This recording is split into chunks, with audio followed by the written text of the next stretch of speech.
Missile ছুটতেছে ওরা, এই যে মিসাইল ছুটতেছে, পৃথিবীর সর্বপ্রথম মিসাইল আবিষ্কার করেছিলেন সাদ ইবনে আবি ওয়াক্কাস রাদিয়াল্লাহু আনহু।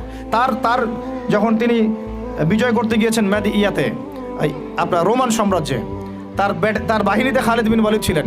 ওই সময় ওটাকে বলা হতো মিনজানিক, ওটাকে মিসাইল বলা হতো না, বলা হতো মিনজানিক। এম শব্দটা রেখে দিয়েছে ওরা, মিনজানিক আরবি শব্দ, ওরা এখান থেকে মিসাইল শব্দ আনছে, কিন্তু কাজটা একই। ওইটা দিয়ে রোমানদের ওই দেওয়াল দুর্গ ভেঙে দেওয়া হয়েছিল দূর থেকে। আমি জাস্ট বলতে চাচ্ছি, 4 খলিফার যুগে, আব্বাসীয়দের যুগে, উমাইয়াদের যুগে বিশ্বে মুসলমানরা যে প্রত্যেকটা ডিপার্টমেন্ট করে দিয়েছে, ওর উপর দাঁড়ায় আজকের এই পশ্চিমারা দাঁড়ায় আছে, এই বিশ্ব দাঁড়ায় আছে। এখন শিক্ষার মেরুকরণটা কি হলো তাহলে? লাস্ট 220 বছরে শিক্ষাটাকে ভাগ করে ফেলা হলো, যে তোমরা যারা দাড়ি টুপিওয়ালা মানুষ, তোমরা যারা ইবাদত বন্দেগী করতে চাও, তোমরা পড়বা কোরআন এবং হাদিস, তোমরা পড়বা উসুল, ফিকহ ইত্যাদি ইত্যাদি। আর যারা তোমরা ডাক্তার হতে চাও, ইঞ্জিনিয়ার হতে চাও, ব্যারিস্টার